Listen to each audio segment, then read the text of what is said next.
আসসালামু আলাইকুম দর্শক। সাম্প্রতিক বাংলাদেশের নানা বিষয় নিয়ে আজকে আমাদের সঙ্গে আলোচনায় আছেন রাজনৈতিক বিশ্লেষক। আসসালামু আলাইকুম। তুরস্কের ইস্তাম্বুল থেকে আপনাদের সাথে আছি আমি সরোয়ার আলম। মার্কিন যুক্তরাষ্ট্র এবং ইরানের মধ্যে গত 2 দিন ধরে টানা পাল্টা হামলা হচ্ছে। আমেরিকা ইরানের উপরে ইরানের অনেকগুলো শহরে প্রায় 6-7টা প্রদেশে ব্যাপক বোমা হামলা চালিয়েছে। এর প্রতিশোধ নিতে ইরানও এই অঞ্চলে আমেরিকার ঘাঁটিগুলোতে আক্রমণ করেছে। শেষ পর্যন্ত ইরান যেসব দেশে আক্রমণ করেছে তার মধ্যে সেই সুদূর জর্ডানও আছে। জর্ডানকে সুদূর বলছি এ কারণে যে ইরানের জন্য বাহরাইন, কুয়েত, কাতার, সংযুক্ত আরব আমিরাত এবং সৌদি আরব এগুলো খুব সহজ টার্গেট। কিন্তু জর্ডানে আক্রমণ করার জন্য এই সবগুলো দেশ পার হয়ে, সৌদি আরব পার হয়ে, তারপরে সেই সুদূর ইসরায়েলের সীমান্তের কাছাকাছি পৌঁছতে হয়। সেখানেও আজকে আক্রমণ করেছে, প্রায় 10টার মতো ব্যালিস্টিক মিসাইল নিক্ষেপ করেছে জর্ডানের একটা সামরিক ঘাঁটিতে, যেই সামরিক ঘাঁটিতে ইরানের দাবি অনুযায়ী আমেরিকার সৈন্যরা থাকে। ইরান বলছে আমেরিকা যদি তার উপরে আক্রমণ অব্যাহত রাখে সেও পাল্টা আক্রমণ অব্যাহত রাখবে। কিন্তু এখানে মধ্যপ্রাচ্যের যে আরব দেশগুলো, উপসাগরীয় আরব দেশগুলোর যে সংস্থা জিসিসি, তারা একটা বিবৃতি দিয়েছে এবং সেই বিবৃতিতে তারা বলেছে, যৌথ বিবৃতি, সব দেশগুলো এক হয়ে বলছে যে সর্বশেষ এই যে দুদিনের যে ঘটনাগুলো ঘটলো, এই ঘটনার জন্য ইরান দায়ী। কারণ ইরান হরমুজ প্রণালী দিয়ে জাহাজ যেতে বাধা দিয়েছে। ইরান এই বাধা দেওয়ার মাধ্যমে আমেরিকার সাথে যে একটা যুদ্ধবিরতি চুক্তি হয়েছিল সেই চুক্তি ভঙ্গ করেছে এবং পরবর্তীতে আমেরিকা যে পাল্টা আক্রমণ করেছে সেটারই উস্কানি দিয়েছে। সুতরাং এখানে পুরোপুরি দায়ী হচ্ছে ইরান, তাদের কথা অনুযায়ী। আর তারা জাতিসংঘের নিরাপত্তা পরিষদকে ডাক দিয়েছে যে ইরানকে থামাও, ইরানকে বোঝাও, ইরানকে এটা মানতে বাধ্য করো যে হরমুজ প্রণালী সে যেন কোনোভাবেই বন্ধ করে না। আমেরিকার কাছেও এই আরব দেশগুলোর একই দাবি যে তুমি যেইভাবেই চুক্তি করো না কেন ইরানের সাথে, সেই চুক্তির একটা প্রধান শর্ত থাকতে হবে যে হরমুজ প্রণালীকে কোনোভাবেই যেন ইরান বন্ধ করতে না পারে বা পুরোপুরি ইরানের কর্তৃত্ব বা ক্ষমতা সেখানে না খাটাতে পারে। এই ঘটনার উপরে ভিত্তি করে যদি আমরা আমাদের আলোচনাটাকে সামনে আগাই তাহলে দেখা যাবে যে ইরানের উপরে যে আক্রমণগুলো গত 2 দিন ধরে আমেরিকা করেছে, সেই আক্রমণ আমেরিকা একাই শুধু সিদ্ধান্ত নিয়ে করে নাই, বরং এই অঞ্চলে আমেরিকার মিত্র রাষ্ট্রগুলোর সাথেও সে অবশ্যই যোগ সাজস করে আলোচনা করে আক্রমণগুলো করেছে। আবার ইরান যে পাল্টা আক্রমণগুলো করেছে তার সেই পাল্টা আক্রমণটাও কিন্তু ব্যালেন্সড, অর্থাৎ আমেরিকা যে পরিমাণে আক্রমণ করেছে ইরানও আমেরিকার ঘাঁটিগুলোতে সেই পরিমাণ আক্রমণ করেছে, সেটার কাছাকাছি পরিমাণ আক্রমণ করেছে। এই পুরো যুদ্ধটা, মধ্যপ্রাচ্যের যে যুদ্ধ, এই পুরো যুদ্ধটার পেছনে মূল একেবারে যে মানে কি বলে নায়ক বা মূল যে খলনায়ক সেটা ইসরায়েল হওয়ার পরেও বর্তমানে লেবাননে এবং ফিলিস্তিনে গাজা ভূখণ্ডে প্রচুর পরিমাণে মানুষ হত্যা কন্টিনিউ করলেও ইসরায়েলের বিরুদ্ধে ইরান এই যে লেটেস্ট যে আক্রমণগুলো হলো গত 2 দিনে কোনো একটা গুলি ছড়ে নাই। কারণ হচ্ছে ইরানের উপরে তো আর ইসরায়েল আক্রমণ করে নাই, ইরানের উপরে আক্রমণ করেছে আমেরিকা। সুতরাং আমেরিকার মুসলিম দেশগুলোতে যে ঘাঁটি আছে সেগুলোতে ইরান আক্রমণ করেছে। ধরুন জর্ডানে আক্রমণ করেছে, বাহরাইনে, কাতারে। কিন্তু জর্ডানের পাশে সীমান্তবর্তী যে দেশ সেটা হচ্ছে ইসরায়েল। ইরান থেকে জর্ডানের দূরত্ব হচ্ছে প্রায় কয়েকশো কিলোমিটার। সেই জর্ডানের সামরিক ঘাঁটিতে আক্রমণ করেছে, কিন্তু সীমানা পার হয়ে ইসরায়েল আক্রমণ করেনি। কারণ কি? কারণ হচ্ছে ইসরায়েল ইরানে আক্রমণ করে না। অর্থাৎ এই যে রুলস অফ এনগেজমেন্ট, যেটা আন্তর্জাতিক নিয়ম, যে আমার উপরে যে আক্রমণ করবে আমি তাকেই আক্রমণ করব, সেটা এখন চলছে। এখন এই যে আক্রমণ, পাল্টা আক্রমণে গিয়ে তাদের যুদ্ধবিরতি শেষ হয়েছে, এই যুদ্ধবিরতি শেষ হওয়াটা আসলে কোন লেভেল পর্যন্ত যেতে পারে, তারা কত দূর পর্যন্ত, কত কি বলে, আর কত খারাপ করতে পারে এই যুদ্ধ পরিস্থিতিকে, এটাই হচ্ছে আজকের মূল প্রশ্ন আমাদের। সেখানে যাওয়ার আগে জাস্ট এই গত 2 দিনে 8 তারিখ এবং 9 তারিখে কি কি হয়েছে। আমেরিকা এবং ইরানের মধ্যে ভয়াবহ বিমান এবং ক্ষেপণাস্ত্র হামলা হয়েছে। মার্কিন সেন্ট্রাল কমান্ড বা সেন্টকম বলেছে, সেন্টকম হচ্ছে আমেরিকার এই মধ্যপ্রাচ্যের আরব দেশগুলোতে তার যে ঘাঁটি আছে এবং সেখানে যে সামরিক শক্তি আছে সেটার কন্ট্রোল করার যে মেকানিজম বা কন্ট্রোল করার যে হেডকোয়ার্টার, সেটা হচ্ছে সেন্টকম। সেন্টকম বলছে যে ইরানের উপকূলীয় অঞ্চল সহ দেশের বিভিন্ন প্রান্তে প্রায় 90টি সামরিক এবং কৌশলগত লক্ষ্যবস্তুতে হামলা চালিয়েছে আমেরিকা। আক্রমণ যে সমস্ত জায়গায় চালিয়েছে তার মধ্যে রাজধানী তেহরান আছে, দক্ষিণ অঞ্চলীয় বন্দর শহর বন্দর আব্বাসে অনেক বেশি আক্রমণ হয়েছে। বুশেহেরে একটা পারমাণবিক স্থাপনার কাছাকাছি বা পারমাণবিক স্থাপনার যে এরিয়া, সেই মূল এরিয়ার বাইরে যে তার কিছু এরিয়া আছে সেগুলোতে আক্রমণ হয়েছে। বন্দর আব্বাসে মাছ ধরার জাহাজগুলো যেই জায়গাতে ভিড়ে, সেই জেটি বা ঘাঁটি, সেখানে আক্রমণ হয়েছে। এর বাইরে সিরিকে আক্রমণ হয়েছে, সিরিক, হরমুজগানের সিরিকে আক্রমণ হয়েছে, চাবাহারে আক্রমণ করেছে, কোনরাকে আক্রমণ করেছে, জাস্ক বন্দরে আক্রমণ করেছে এবং আবু মুসা দ্বীপ, যেটা সংযুক্ত আরব আমিরাত এবং ইরানের মধ্যে এই দ্বীপটা নিয়ে বিরোধ আছে, মতবিরোধ আছে, সেই দ্বীপে আক্রমণ করেছে। এছাড়াও উত্তর পূর্বাঞ্চলীয় গুলিস্তান শহর, যেটা গুলিস্তান এলাকা, এই গুলিস্তানের আক্কালা এলাকায় এবং মাশহাদের মধ্যে, গুলিস্তানের আক্কালা এলাকা থেকে মাশহাদে যাওয়ার যে মেইন রাস্তা, সেই রাস্তার উপরে বড় দুটো ব্রিজে আক্রমণ করেছে। আবার একই সাথে ইরান থেকে চীন আর রাশিয়ায় যাওয়ার যে মেইন রেল লাইন, সেই রেল লাইনে আক্রমণ করেছে আমেরিকা। সেই রেল লাইন অনেক ক্ষতিগ্রস্ত হয়েছে। পাল্টা আক্রমণ হিসাবে ইরানের ইসলামিক রেভলিউশনারি গার্ড বলছে যে তারা কুয়েত, বাহরাইন, কাতার এবং জর্ডানে অবস্থিত মার্কিন সামরিক স্থাপনাগুলোকে লক্ষ্য করে ক্ষেপণাস্ত্র এবং ড্রোন হামলা চালিয়েছে। এর মধ্যে কুয়েতের আরিফজান এবং আলী আল সালেম ঘাঁটি, যেটা আমেরিকা ব্যবহার করে, সেখানে আক্রমণ হয়েছে।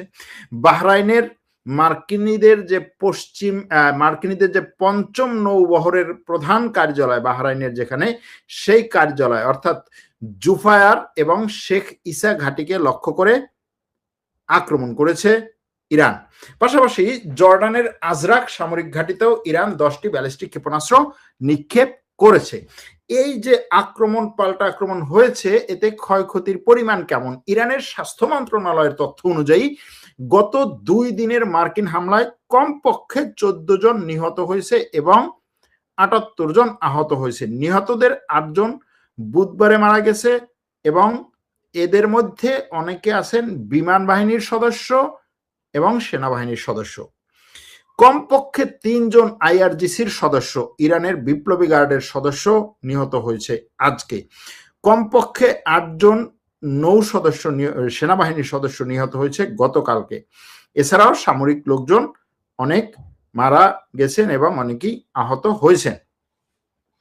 আহজাব শহরে 3 জন বেসামরিক নাগরিক এবং ইরান শহর বিমানবন্দরে 1 জন ফায়ার ফাইটার মারা গেছেন। অবকাঠামোগতভাবে বুশেহরের পারমাণবিক বিদ্যুৎ কেন্দ্রের সীমানা প্রাচীর আক্রান্ত হয়েছে। পারমাণবিক বিদ্যুৎ কেন্দ্রের সীমানা প্রাচীর আক্রান্ত হয়েছে।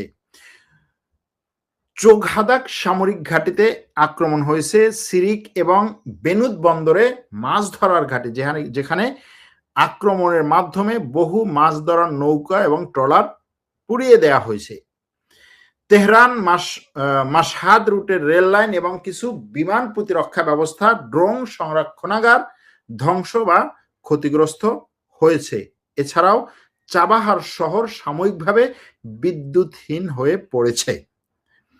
ওদিকে ইরানের আক্রমণে কুয়েত এবং বাহরাইনের যেই সমস্ত মার্কিন ঘাঁটিতে আক্রমণ করা হয়েছে, কুয়েত এবং বাহরাইন তাদের প্রতিরক্ষা মন্ত্রণালয় মিনিটে মিনিটে যে বিবৃতিগুলো দিচ্ছে তাতে তারা বলছে যে তাদের ইরান থেকে নিক্ষিপ্ত ড্রোনগুলোকে তারা নিজস্ব বিমান প্রতিরক্ষা ব্যবস্থা দিয়ে আকাশেই ধ্বংস করে দিয়েছে। কুয়েতের বক্তব্য অনুযায়ী ইরানের ক্ষেপণাস্ত্রের ধ্বংসাবশেষের আঘাতে একজন আহত হয়েছে। জর্ডানও বলছে যে তাদের আকাশ সীমায় প্রবেশ করা 8টি ইরানি ক্ষেপণাস্ত্র ভূপাতিত করেছে, বাকি 2টি ক্ষেপণাস্ত্র এমন জায়গায় পড়েছে যাতে তাদের তেমন কোনো ক্ষয়ক্ষতি হয়নি। বাহরাইন, কুয়েত, জর্ডান এবং কাতার এরা বিভিন্ন সময়ে তাদের দেশের নাগরিকদেরকে আক্রমণ হতে পারে বলে সতর্ক করছে এবং থেমে থেমে সাইরেন বেজে উঠছে। মার্কিন ঘাঁটির ভেতরের সুনির্দিষ্ট ক্ষয়ক্ষতির পরিমাণ এখনো পর্যন্ত কোনো নির্দিষ্ট তথ্য থেকে জানা যায়নি এবং এখানে আসলেই ইরানের আক্রমণটা কেমন হয়েছে, কেউ আহত বা নিহত হয়েছে কিনা সেই তথ্য বাইরে থেকে এখনো পর্যন্ত পাওয়া কঠিন। সর্বশেষ দুই পক্ষ কে কাকে কি ধরনের হুমকি দিচ্ছে এবং সেই হুমকির আর পাল্টা হুমকি ভবিষ্যতে আমাদেরকে কোন দিকে নিয়ে যাবে সেটা একটু দেখে আসি। মার্কিন প্রেসিডেন্ট ডোনাল্ড ট্রাম্প যদিও বলেছেন যে ইরানের উপরে যে আক্রমণ তারা করছে সেটা মূলত ওই জাহাজগুলোতে ইরান যে বোমা বর্ষণ করেছে সেটার প্রতিশোধ। ঘটনাটা কোন জায়গা থেকে শুরু হয়েছিল? ঘটনাটা মূলত শুরু হয়েছিল 2 দিন আগে। ইরান 3টা বাণিজ্যিক জাহাজে আক্রমণ করে, যেই 3টি বাণিজ্যিক জাহাজ হরমুজ প্রণালী দিয়ে যাওয়ার সময় ইরানের নির্ধারিত রুট দিয়ে যায়নি, বরং সে ওমানের উপকূল দিয়ে যাচ্ছিল। ইরান সেই বাণিজ্যিক জাহাজগুলোতে আক্রমণের পর আমেরিকা এবং এই মধ্যপ্রাচ্যের দেশগুলো একত্রে বসে আলোচনা করে এবং সিদ্ধান্ত নেয় যে ইরান যেভাবে এখন এই জাহাজে আক্রমণ করেছে, আমরা যদি এটার কোনো প্রতিশোধ না নিই তাহলে আমরা হরমুজ প্রণালী উন্মুক্ত বলতে যেটা বুঝিয়েছি, যেটা সারা বিশ্বকে বলেছি, যেটা এই কোম্পানিগুলোকে বলেছি, তারা কিন্তু এই কথা বিশ্বাস করবে না, তাদেরকে আমরা নিরাপত্তা দিতে পারছি না। সুতরাং কি দরকার? সুতরাং এখানে একটা বড় ধরনের আক্রমণ দরকার। ট্রাম্প তুরস্কে ন্যাটোর শীর্ষ সম্মেলনে যোগ দিতে আসার আগেই তার দেশের সামরিক বাহিনীকে বলে এসেছে যে তুমি আক্রমণ শুরু করো, এবং আক্রমণ করেছে। তবে ট্রাম্পের কথা ছিল যে ইরান যদি খুব দ্রুত চুক্তি না করে, ইরান যদি খুব বেশি সময় ক্ষেপণ করে, ইরান যেভাবে এখন কথাবার্তা বলছে তাতে সে চুক্তির দিকে আগাচ্ছে না, এরকম অবস্থা হলে এমন আক্রমণ তার উপরে করব যেটা এর চেয়েও ভয়াবহ পরিণতি নিয়ে আসবে ইরানের জন্য। এখন গত 17ই জুন আমেরিকার প্রেসিডেন্ট এবং ইরানের প্রেসিডেন্ট যে 14 পয়েন্টের একটা চুক্তি স্বাক্ষর করেছিল, সেই চুক্তিতে ইরানকে সম্পূর্ণ পরমাণু মুক্তি করার যে কথা সেটা কিন্তু ছিল না। অর্থাৎ ইরানের পরমাণু প্রকল্প ছাড়া বাকি মোটামুটি সবকিছুই সেই চুক্তিতে ছিল এবং সেই চুক্তি করার পরে ট্রাম্প যেভাবে সেটাকে নিজের পক্ষে নিজের একটা বিজয় হিসাবে দেখিয়েছিল, সেটা মার্কিন জনগণ বিজয় হিসাবে নেয় নাই, বরং সেটাকে ট্রাম্পের একটা বড় পরাজয় হিসাবেই নিয়েছিল। আর এই মার্কিন গণমত, মার্কিন জনমত, আন্তর্জাতিক গণমাধ্যম, আন্তর্জাতিক জনমত সব যখন ট্রাম্পের বিপক্ষে বা আমেরিকার বিপক্ষে মন্তব্য করছে, ঠিক সেই সময় আমেরিকার কথা হচ্ছে যে আমি এখান থেকে কিভাবে নতুন করে ইরানের উপরে প্রেসার ক্রিয়েট করতে পারি। আর ইরানের পক্ষে যখন এই জনমত, গণমত, আন্তর্জাতিক মতামত সব আসছে, ইরানের কথা হচ্ছে আমি এই জায়গাতে আমেরিকার কাছ থেকে আরো বেশি কি খুশিয়ে নিতে পারি, আমেরিকাকে আরো বেশি কিভাবে চাপ সৃষ্টি করতে পারি। এখন এই আমেরিকা যেরকম হুমকি দিয়েছে, ইরানও সেরকম পাল্টা হুমকি দিয়েছে যে আমাদের উপরে যদি আসো, যদি খেলা করতে চাও আসো, খেলা হবে, একটা সৈন্য ফেরত যাবে না। ইতিমধ্যে এই অঞ্চলে থাকা, বিশেষ করে ইউরোপে থাকা আমেরিকার বিভিন্ন বিমান, ট্যাঙ্কার, এই ধরনের যুদ্ধ বিমান, যুদ্ধ জাহাজ, এগুলো আবার নতুন করে ইরানের দিকে তারা নিয়ে আসা শুরু করেছে। এখন মার্কিন প্রেসিডেন্ট বলছেন যে এইটা খুব বেশি দিন থাকবে না, কারণ হচ্ছে তার কথা অনুযায়ী যে ইরান যুদ্ধের কথাটা, ইরান যুদ্ধবিরতির শর্তটা মানে নাই, সেজন্য তাকে একটু লাইনে আনার জন্য সাইজ করছি, এটা আবার ঠিক হয়ে যাবে, কোনো সমস্যা নেই। এটা হচ্ছে ট্রাম্পের কথা, যদিও ট্রাম্পের কথার কোনো ভ্যালু নেই, কারণ সে সকালে একটা বলে, বিকেলে আরেকটা বলে, সন্ধ্যায় আরেকটা বলে, আবার রাতে ঘুমাইতে গেলে আরেকটা বলে, ঘুম থেকে উঠলে আরেকটা বলে। কিছুদিন আগে না, গতকালকে সে তুরস্কের রাজধানীতে বসে একই ছাদের তলে ট্রাম্প এবং হচ্ছে স্পেনের প্রধানমন্ত্রী একই ছাদের তলে বসা, সারা বিশ্ব তাদেরকে ফলো করতেছে। ন্যাটো শীর্ষ সম্মেলনে 3000 সাংবাদিক বিশ্বের বিভিন্ন দেশ থেকে আসছে তাদের এই সম্মেলন ফলো করতে। তাদের প্রত্যেকটা কথা, প্রত্যেকটা কানাঘুষা, প্রত্যেকটা মানে ফিসফিস করে বলা কথা হচ্ছে সাংবাদিকরা রেকর্ড করার জন্য হন্যে হয়ে দৌড়েছে। সেই সময়ে মার্কিন যুক্তরাষ্ট্রের প্রেসিডেন্ট বলেছেন যে আমি স্পেনের সাথে সব বাণিজ্যিক সম্পর্ক ছিন্ন করলাম। স্পেন হচ্ছে সবচেয়ে খারাপ রাষ্ট্র। স্পেন হচ্ছে কি বলে, চীনের চেয়েও এবং রাশিয়ার চেয়েও বড় শত্রু আমেরিকার। সুতরাং স্পেনের সাথে কোনো সম্পর্ক রাখার দরকার নাই, স্পেনের সাথে সব বাণিজ্যিক সম্পর্ক বন্ধ করে দিলাম। সরাসরি ঘোষণা দিয়ে বিমানে উঠেছে। বিমান গিয়ে আমেরিকায় নামার আগে সে বলেছে যে স্পেনের সাথে কোনো সমস্যা নাই, স্পেনের সাথে আমাদের সম্পর্ক ভালো, স্পেনের উপর আমি যেটা বলেছিলাম আমি সেখান থেকে মোটামুটি ভালো পরিমাণে থ্রেড দিয়ে একটা টাকা পয়সা পেয়েছি, এখন আর আমার কোনো সমস্যা নেই। তো এই লোকের কোন কথাকে আপনি বিশ্বাস করবেন, তাই না? ওকে, তাহলে আমরা কি দেখব এখন এখানে কি দেখব? এখানে গত 2 দিন যে আক্রমণ হয়েছে সেই আক্রমণে এটা বাস্তব যে ক্ষয়ক্ষতির পরিমাণ আমেরিকার চেয়ে ইরানের বেশি হচ্ছে। আবার ইরান এই পাল্টা আক্রমণ করার ক্ষেত্রে বেছে বেছে তার কৌশল নিয়ে আক্রমণগুলো করছে। বিষয়টা এরকম না যে শুধুমাত্র হ্যাঁ চোখ বন্ধ করে আমি আমেরিকার ঘাঁটিতেই করেছি বা আমেরিকার শুধুমাত্র ক্ষতি করার জন্য করেছি, বিষয়টা এরকম না। বিষয়টা হচ্ছে ইরান এখানে তার দীর্ঘমেয়াদে বহু পরিকল্পনার অংশ হিসেবে এই পাল্টা হামলাগুলোর জন্য জায়গা এবং দেশ এবং স্থান নির্ধারণ করছে। যেমন ধরুন গত 2 দিনে সে কাতার, কুয়েত এবং জর্ডান, বাহরাইন এই 4টা দেশে আক্রমণ করেছে। সৌদি আরব, সংযুক্ত আরব আমিরাতে কোনো আক্রমণ হয় নাই। এখন অনেকেরই প্রশ্ন, সংযুক্ত আরব আমিরাতে কেন আক্রমণ হলো না? সংযুক্ত আরব আমিরাত তো এখনো পর্যন্ত হচ্ছে আমেরিকার এবং ইসরায়েলের, বিশেষ করে ইসরায়েলের সবচাইতে লৌহ স্থির বন্ধু, যে সবকিছু দিচ্ছে ইসরায়েলকে, সেখানে কেন আক্রমণ হচ্ছে না? এই প্রশ্ন অনেকেরই, এই প্রশ্ন থাকবে, এই প্রশ্ন উত্তর খোঁজার চেষ্টা করবে হয়তো অনেকেই। কিন্তু এখানে মূলত দেখতে হবে ইরানও যেমন হচ্ছে আপনার মতো আমার মতো আবেগ নিয়ে হচ্ছে সে খেলে না, আবেগ নিয়ে মানে আবেগ নিয়ে সে সিদ্ধান্ত নেয় না। সে সিদ্ধান্ত নেয় তার কৌশলের অংশ হিসেবে। এই যে আরব দেশগুলোতে ইরান আক্রমণ করেছে, এটা কি আপনার কাছে মনে হয় যে শুধুমাত্র আমেরিকার ক্ষয়ক্ষতি করার জন্য আর ইসরায়েলের ক্ষয়ক্ষতি করার জন্য ইরান আরব দেশগুলোতে আক্রমণ করেছে? অবশ্যই না। ইরান এই আরব দেশগুলোকে বিভিন্ন ধরনের বার্তা দিচ্ছে।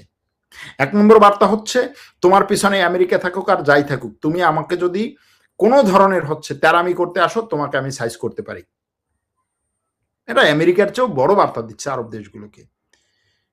তুমি ছোট ছোট যে দেশ আছো, এই সমস্ত দেশে আমার প্রক্সি সংগঠন যখন থাকবে, যখন মাথাচাড়া দিয়ে উঠবে, যদি তুমি কোনো কিছু করতে চাও, দেখো আমার মিসাইলের টার্গেট তোমার উপরে পড়বে, তখন আমেরিকাও তোমাকে থামাইতে, তোমাকে বাঁচাতে আসবে না। তুমি আমার উপরে যদি কোনো ক্ষতি করতে চাও, আমি তোমার অর্থনীতিকে একেবারে মাটির সাথে মিশিয়ে দেব। এগুলো ইরানের থ্রেট আরব দেশগুলোতে, এটা আরব দেশগুলোও জানে। আপনি আমি হয়তো ভাবতেছি যে ঠিক আছে, মুসলিম দেশ, ইরান মুসলিম দেশ, আরব দেশ মুসলিম দেশ, এদের মধ্যে কোনো ঝামেলা না হোক, ঠিক আছে, আমেরিকাকে ইরান মারতেছে মারুক, আবার আমেরিকা যেহেতু আইসা মারতেছে আরব দেশগুলোর কিছু করার নাই, ঠিক আছে। এতটা সহজ না তো।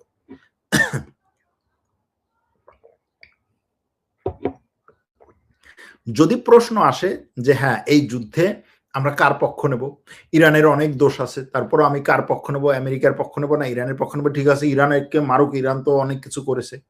কিন্তু এখানে আমি মনে করি যে অন্তত যত যাই হোক, মুসলিম ভাই হিসেবে যে হচ্ছে মুখে লা ইলাহা ইল্লাল্লাহ পড়ে, তার পক্ষে আপনার দাঁড়াতে হবে। অন্তত ওর চেয়ে তো তার পক্ষে, তার পাশে দাঁড়ানো আপনার দায়িত্ব। হ্যাঁ, ভাইয়ের দোষ থাকতে পারে, দোষ নিয়ে কথা বলা যেতে পারে, তাকে দোষ শুধরানোর চেষ্টা করতে পারে, তার সাথে লড়াইও হতে পারে, কিন্তু যখন সে আক্রান্ত হবে তখন ওর বিরুদ্ধে গিয়ে এর পাশে আপনার দাঁড়ানো দায়িত্ব। এখন এর বাইরে যে জিনিসগুলো আছে, যেমন এই যুদ্ধ আবার নতুন করে বড় ধরনের যুদ্ধে যেতে পারে কিনা, বড় ধরনের যুদ্ধে যাওয়ার সুযোগ নাই আমেরিকার। এই যুদ্ধটাকে বড় ধরনের যুদ্ধে নেয়ার সুযোগ নাই আমেরিকার। কিন্তু এরকম একটা যুদ্ধ বাধুক, এটা নিয়ে আমাদের ওই বরিশালে ছিল, আমরা ছোটবেলাটা করতাম যে দুইজন যদি হচ্ছে আমাদের বন্ধুদের মধ্যে বা আমাদের যে ওই যে খেলার সাথীদের মধ্যে যে দুজন যদি হচ্ছে একটু ঝগড়া শুরু করতো, আমরা হচ্ছে এরকম নখ ঠোকরাতাম আর কি। এটা হচ্ছে আমাদের বরিশালে বলে যে এটা করলে হচ্ছে ওদের আরো বাজুক আরো বাজুক আরো বাজুক, এটাই তো দরকার। এটা আর কি আমাদের ছোটবেলার হয়তো মানে মজা, অথবা এটাকে কুসংস্কার বলতে পারেন। তো এখন ইসরায়েল হচ্ছে এরকম নখ ঠেকাচ্ছে যে এদের মধ্যে আরো বাজুক। ইসরায়েল প্রধানমন্ত্রী এতদিন পর্যন্ত কিন্তু মোটামুটি তুরস্ক নিয়ে এটা নিয়ে সেটা নিয়ে মোটামুটি সে নিজের দেশের মধ্যে বিভিন্ন চাপে ছিল। যেই আক্রমণটা হয়েছে এখন সবকিছু বাদ দিয়ে সে হচ্ছে ঝাঁপাইয়ে পড়ছে। এইটাই তো দরকার, ইরানকে ছাড়া যাবে না, ইরানকে ছাড়া যাবে না। তার কথা হচ্ছে ইরানকে কোনোভাবেই ছাড়া যাবে না, এটা হচ্ছে তার কথা। তারপরে কি, তারপরে হচ্ছে ইরানের এই যে কি বলে এটাকে, ইরানের পরমাণু অস্ত্র কোনোভাবেই ইরানকে হতে দেওয়া যাবে না, ইরানের মিসাইল প্রোগ্রামকে শেষ করে দিতে হবে। হ্যাঁ, সবাই তার জন্য থ্রেট, ইরানের অস্ত্র হইলে তার জন্য থ্রেট, আমেরিকা ইসরায়েলে কি বলে মিশরে অস্ত্র হইলে তার জন্য থ্রেট, তুরস্কের অস্ত্র হলে তার জন্য থ্রেট, হামাসের যে কাছে অস্ত্র গেলে তার জন্য থ্রেট। তার হাতে মরণ বিধ্বংসী অস্ত্র আছে, সে লক্ষ লক্ষ মানুষ মারতেছে, সে প্রত্যেক দিন মানুষ মারতেছে, সে এত নৃশংসভাবে মানুষ মারতেছে, এটা দুনিয়ার কোথাও নাই। মানে আপনি চিন্তা করেন যে আপনি একজন ফিলিস্তিনি, আপনাকে আপনার ঘর থেকে রাত্র ৩টার সময় এসে ধরে নিয়ে গেল, আপনি ঘুমায় আছেন, ধরে নিয়ে গেল, আপনার বাচ্চাদেরকে সেখানে বসে হচ্ছে লাথি দেওয়া, থাপ্পড় দেওয়া, মারা, পিটানো, আপনার স্ত্রীর কি বলে যত ধরনের অপমান আছে সবকিছু করে ওই ঘুমের মধ্যে থেকে। আর এটা এরকম না যে হচ্ছে এসে আপনার দরজা বলতেছে এই আমরা পুলিশ আসছি দরজা খোলো, এরকম কোনো কিছু না। আসছে ধুমধাম করে দরজা ভেঙে টেঙে বুলডোজার টুলডোজার নিয়ে গেল। আপনি ইসরায়েলের পুলিশ স্টেশনে যাচ্ছেন, এই আমার অমুককে তো নিয়ে আসছে, তার বিরুদ্ধে কোনো কেস তো এখনো পর্যন্ত হয় নাই, তার বিরুদ্ধে কেস হইলে আমরা হচ্ছে উকিল ধরবো, মা কোর্টে যাবো, বলতে পরে পরে পরে পরে তারে আমরা নিয়েই আসিনি, এরকম কিছু। 3 দিন পরে মনে করেন 3 দিন তারে নিয়ে সেই রকম পিটাইলো, গরম পানি ঠান্ডা পানি পিটানো, লোহা দিয়া, হ্যাঁ গায়ে লোহা ঢুকানো, বিভিন্ন ভাবে অত্যাচারের যত প্রকার আছে করার পরে তাকে আবার হচ্ছে গাড়িতে করে নিয়ে আসলো। গাড়িতে করে কিরকম, গাড়ির যে সামনের গ্লাস, সেই গ্লাসের যে সামনের অংশ ওইখানে বসাইয়া তাকে বাঁধলো, বাইধা হাত পা বাইধা তারপরে হচ্ছে গাড়ি চালায় নিয়ে আসলো, নিয়ে আইসা তার বাসার সামনে গাড়ি থামালো, থামানোর পরে বুলডোজার দিয়ে তার সামনে বসে তার বাসা ভাঙলো, তার বাসা গুড়াইয়া দিল, তার বাসায় যত জিনিসপত্র ছিল হয়তো দেখা গেছে তার ছেলে মেয়েরা বউ স্ত্রী অমুক সমুক যে অন্তত আমার এই জিনিসপত্রগুলোকে আমি নিয়ে যাই, তাদেরকে ওইখানে বসে পিটাইলো এবং জিনিসপত্র ওটার মধ্যে ধ্বংস করে দিল। নির্যাতনের লেভেলটা কত, নির্যাতনের লেভেলটা কত।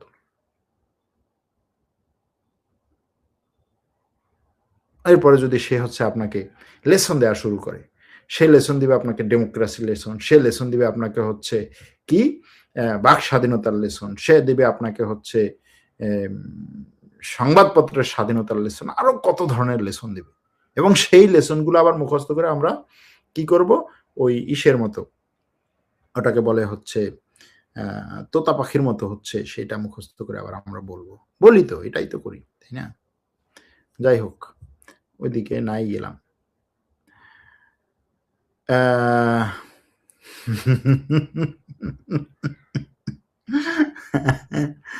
কথাটা ভালো লাগছে, ট্রাম্পের কথা ঠিক নাই, ওকে অন্ডকোষ থেরাপি দেওয়া যায় কিনা, দিলে সুস্থ হবে কিনা জানাবেন।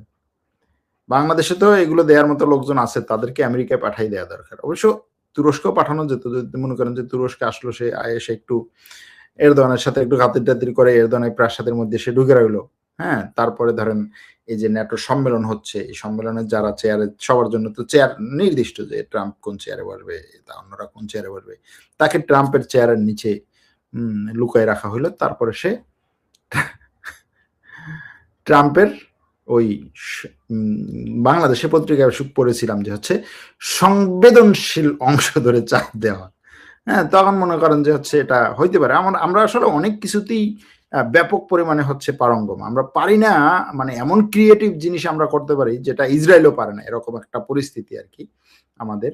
তো যাই হোক, তুরস্ক আর বাংলাদেশের কথা যেহেতু আসলো, সেহেতু দেখলাম বাংলাদেশের পত্রপত্রিকায় যে বাংলাদেশ এবং তুরস্কের মধ্যে একটা চুক্তি হয়েছে এবং বাংলাদেশে ড্রোন ফ্যাক্টরি করা হবে। তুরস্ক এবং বাংলাদেশের যৌথ বিনিয়োগে একটা ড্রোন ফ্যাক্টরি করা হবে। তুরস্কের কোন কোম্পানি থেকে করা হবে এটা হয়তো এখনো পর্যন্ত জানি না, তবে হতে পারে এটা যে তুরস্কের সরকারের কাছাকাছি ঘেঁষা যেই সমস্ত বিখ্যাত ড্রোন ফ্যাক্টরি কোম্পানি আছে, বাইকার হতে পারে বা অন্য কেউ হতে পারে, এরকম ড্রোন বানানোর জন্য বাংলাদেশ এবং তুরস্ক একত্রে কাজ করছে। শুধু ড্রোন বানানো না, তুরস্কের সাথে বাংলাদেশের আরো বিভিন্ন ধরনের সম্পর্ক উন্নয়ন হচ্ছে, বিনিয়োগ বাড়ছে বিভিন্ন দেশে, বাংলাদেশ থেকে তুরস্কে বিনিয়োগ আসা, তুরস্ক থেকে বাংলাদেশে বিনিয়োগ আসা, ব্যবসা করা, বিভিন্ন সেক্টরে বিনিয়োগ, ব্যবসা বাণিজ্য, অর্থনৈতিক সম্পর্ক, এগুলো বাড়ছে এবং আস্তে আস্তে আরো বাড়বে।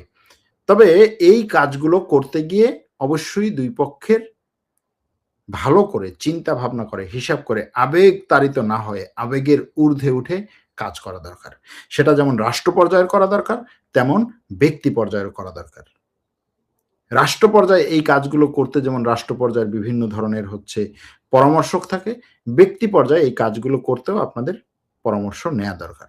সেই পরামর্শ নেওয়ার জন্য আপনারা আমাদের সাথে যোগাযোগ করতে পারেন।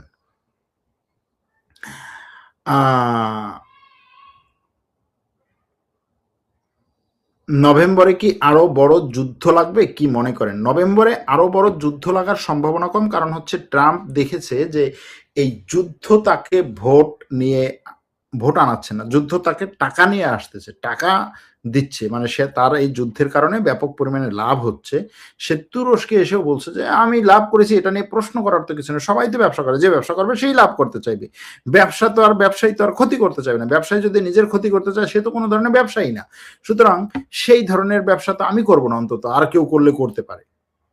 আমার ব্যবসার ডক্ট্রিনে, আমার ব্যবসার ডিকশনারিতে ওইরকম জিনিস নাই যে আমি হচ্ছে জেনে শুনে তারপর হচ্ছে ক্ষতি করবো। আমি চেষ্টা করবো আমার সবকিছু দিয়ে ব্যবসা লাভ করার জন্য, সে সেটা করছে, এই যুদ্ধটাকেও সে ব্যবসায় লাভ করার জন্য নিছে। সুতরাং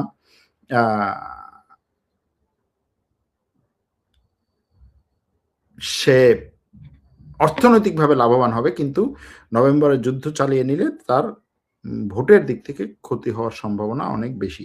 হয়তো এরকম হতে পারে যে ট্রাম্প ভাবলো যে আচ্ছা ঠিক আছে, আমি তো আর এমনিতেও হচ্ছে ভোট পাবো না তেমন একটা, 2 বছর আছে, এই 2 বছরে এবার যদি আমি একটু সিনেটে এবং কংগ্রেসে যদি 2-4-5টা সিট একটু কমে টমে যায়, তারপর 2 বছর যে কোনো ভাবে হোক আমি মোটামুটি হচ্ছে কয়েক বিলিয়ন ডলার কামাই করে যদি যেতে পারি, সেটা আমার জন্য আরো ভালো। ভোট দিয়ে আর করবো কি, আমি নির্বাচনী না হয় নাই দাঁড়াইলাম, এটা হতে পারে। তা একজনে বলেছিল যে ট্রাম্প ক্ষমতায় তো আসছেই তো হচ্ছে এই টাকা কামাই করার জন্য, সে তো আমেরিকার চালানোর জন্য আসে না, সুতরাং সে তো টাকা কামাই করছে, তার কাজ তো সে ঠিকই করে নিচ্ছে। এক দর্শক বলছেন ইরানের কোনো দোষ নাই, নিজ ও উম্মাহর জন্য কাজ করছে। এটার সাথে আমি একমত না। আমি যেটা বলেছি যে আমি ইরানকে সাপোর্ট করি এজন্য যে মাজলুমের পক্ষে, এজন্য যে সে আর কিছু হোক আর না হোক অন্তত মানে ওদের থেকে আমাদের অনেক কাছাকাছি। কিন্তু ইরানের কোনো দোষ নাই এটা বলা এতটা সহজ না। অন্তত এই যুদ্ধে হয়তো নাই যে আমেরিকা এবং ইসরায়েল ইরানের উপরে এসেই তো আক্রমণ করেছে, এটা দোষ নাই, এটা ঠিক, নিজে গিয়েই তো আক্রমণ করেছে। ইরান তো আর তাদের উপর গিয়ে আগে আক্রমণ করে নাই, 100% ঠিক। কিন্তু এর বাইরে যে কাজগুলো করেছে, ধরেন সিরিয়াতে যে কাজগুলো করেছে, ইরাকে যে কাজগুলো করেছে, এগুলোর তো মানে হিসাব নাই, গণনা নাই, অগণিত এই সমস্ত জিনিস। এটার জন্য নির্দোষ বলা যায় না। যতদিন মুসলিম বিশ্ব এক হবে না ততদিন ফিলিস্তিনের স্বাধীনতা আসবে না।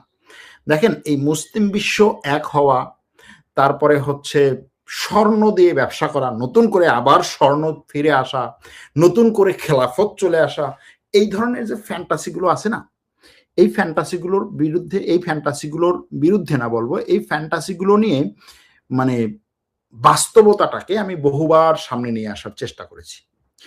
মুসলিম বিশ্ব এক হবে না, এটা আপনি ধরে নেন। মুসলিম বিশ্ব কখনো এক ছিল না এবং কখনো এক হবে না। মুসলিম বিশ্ব হওয়া সম্ভব না, এটা গেল এক। দ্বিতীয় হচ্ছে, ফিলিস্তিনের স্বাধীনতা মুসলিম বিশ্বের এক হওয়ার উপরে নির্ভর করে না। আরবরা এক, কি হয়েছে? মুসলিম বিশ্বের ওআইসি আছে, কি হয়েছে? আরব লীগ আছে, কি হয়েছে? জিসিসি আছে, কি হয়েছে?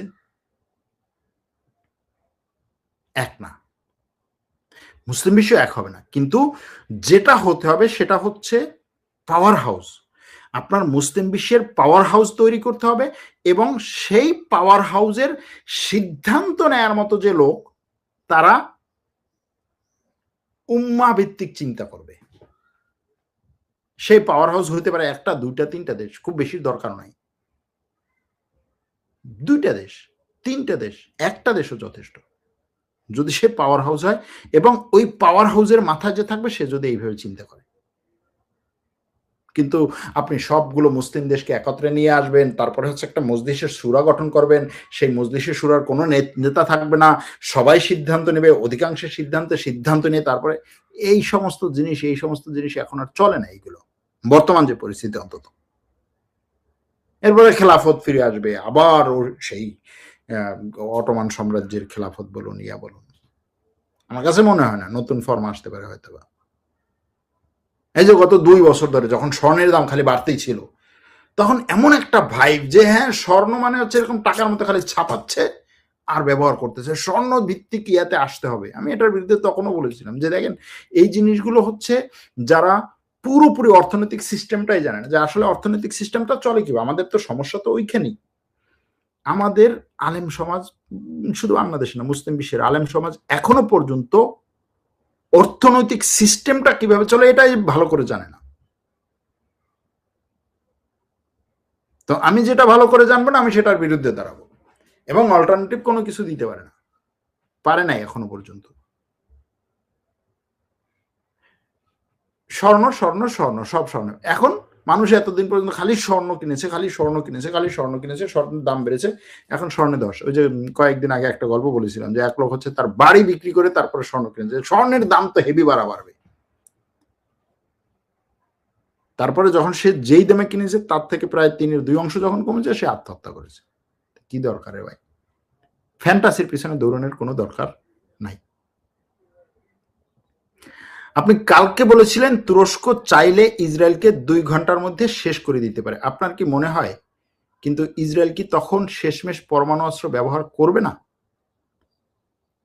আমার মনে হয় ইসরায়েল তখন শেষমেশ পরমাণু অস্ত্র ব্যবহার করবে, কিন্তু এটা নিয়ে যদি হচ্ছে পরিকল্পনা নিয়ে আসি, মানে পরিকল্পনা যদি বলি, এখন এটা তো এরকম না যে হচ্ছে আমি বললাম আর 2 মিনিটে 2 দিনের কি 2 ঘন্টার জন্য হচ্ছে করে ফেললো। এটার যদি আপনি পরিকল্পনা নিয়ে আসেন যে কোনো একটা দেশ চিন্তা করলো যে আমি 2 ঘন্টার মধ্যে ইসরায়েলকে শেষ করব, বা ইসরায়েলের ভিতরে গিয়ে আক্রমণ করার মতো ক্ষমতা আমার আছে, যেটা ইরানের এখন নাই, সেটা হচ্ছে বাস্তবতা। যে তার হচ্ছে বিমানগুলো উড়িয়ে নিয়ে 100টা-150টা বিমান উড়িয়ে নিয়ে ইসরায়েলের উপর আক্রমণ, সে শুরুতে আক্রমণ করবে কোন জায়গায়?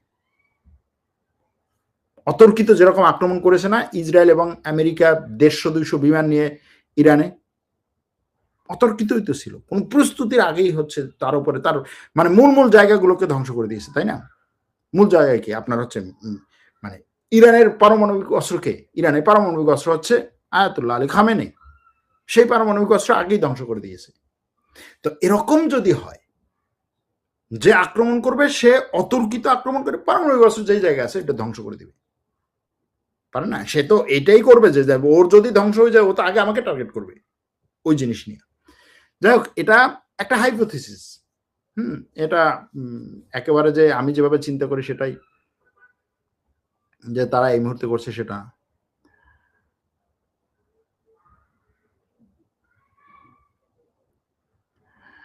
ইরান যদি পারমাণবিক অস্ত্র তৈরি করে তাহলে সৌদি আরব আমিরাতও বসে থাকবে, এই চিন্তায় ইসরায়েল আমেরিকা বেকুল হয়ে পড়েছে। দেখেন, ইরান পারমাণবিক অস্ত্র তৈরি করবে এই ভয়ে ইসরায়েল আমেরিকা ব্যাকুল হয়ে পড়ে নাই।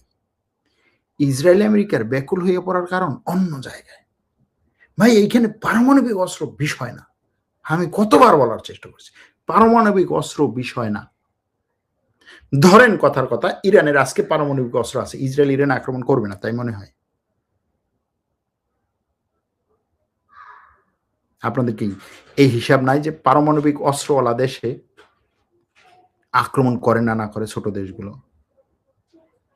এই জিনিস দেখেন নাই? পারমাণবিক অস্ত্র থাকলে তার কাছে আক্রমণ করে নাই না? সুতরাং বিষয়টা ওইখানে না যে ইরানের পারমাণবিক অস্ত্র তৈরির, খালি ইরান পরমাণু অস্ত্র তৈরি করতে চায় এটার জন্য, আর কিছু না। যদি আজকে ইরান বলে যে আমি পরমাণু অস্ত্র তৈরি করবো না, শেষ হয়ে গেল সবকিছু। আজকে যদি ইরান তার পরমাণু অস্ত্রের যেই সমস্ত ইকুইপমেন্ট আছে, অর্থাৎ ওই যে ইউরেনিয়াম আছে সমৃদ্ধ করা, সেটাও যদি আমেরিকা ইসরায়েলের হাতেও দিয়ে দেয়, তারপর আপনার মনে হয় যে আগামীকালকে ইরান আক্রমণ করবে না? এগুলো বাহানা, এগুলো একটা বাহানা। যেমন ধরেন তুরস্কের উপর থেকে, তুরস্ক S-400 কেনার কারণে তুরস্ককে F-35 যুদ্ধ বিমান প্রকল্প থেকে বের করে দিল। তুরস্কের কাছে F-35 প্রকল্প যে না, এই দুইটা একত্রে থাকতে পারবে না একটা দেশের কাছে। এখন আজকে যদি তুরস্ক সিদ্ধান্ত নেয় যে আমি S-400 আকাশ প্রতিরক্ষা ব্যবস্থা ধ্বংস করে দেব, আমেরিকা এবং ইসরায়েলের সামনে বসে ধ্বংস করে দেব, বা আমি রাশিয়ার কাছে ফেরত দিয়ে দেব, তারপরেও আমেরিকা, ইসরায়েল এবং গ্রিস F-35 তুরস্কের কাছে যেন বিক্রি না করা যায় সেটার জন্য কাজ করবে। বিক্রি করা না তো, টাকা দেওয়া জিনিস যেন, তার টাকা দেওয়া জিনিস সে নিয়ে আসবে, সেটা যেন না নিয়ে আসতে পারে সেটার জন্য এরা কাজ করবে। তাহলে ওইটার সাথে এটার সম্পর্কটা কি? যে তুমি এটা যদি না করো তাহলে এটা আমি তোমাকে, এটা করার কারণে আমি তোমার উপরে এই নিষেধাজ্ঞা দিলাম, ওকে আমি ওইটা করবো না, তাহলে তুমি নিষেধাজ্ঞা তুলে নাও। নিবে না, কারণ ওইগুলো হচ্ছে বাহানা, সুতা। ওইগুলো দিয়ে তারপর হচ্ছে আপনাকে একটা কিছু তো বলতে হবে, তাহলে তুমি এটা করছো এটার জন্য এটা। বিষয়টা ওইখানে না, বিষয়টা হচ্ছে সে তার কন্ট্রোলের বাইরে কাউকে শক্তিশালী হতে দিতে চায় না। এটা হলো বড় জিনিস, সহজ কথা যেটা। এজন্য পারমাণবিক অস্ত্র তৈরি করলেই হচ্ছে সে সুপার পাওয়ার হয়ে গেল, তাকে আর কেউ টাচ করবে না, বিষয়টা এরকম না।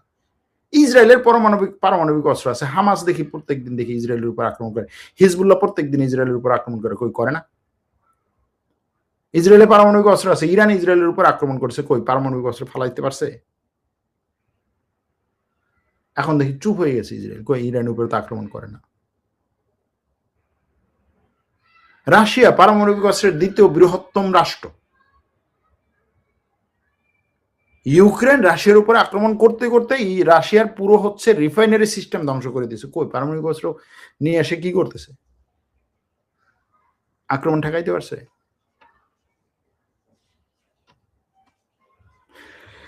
রাখলাম, আল্লাহ হাফেজ, ভালো থাকবেন, সুস্থ থাকবেন, দেখা হবে আগামী।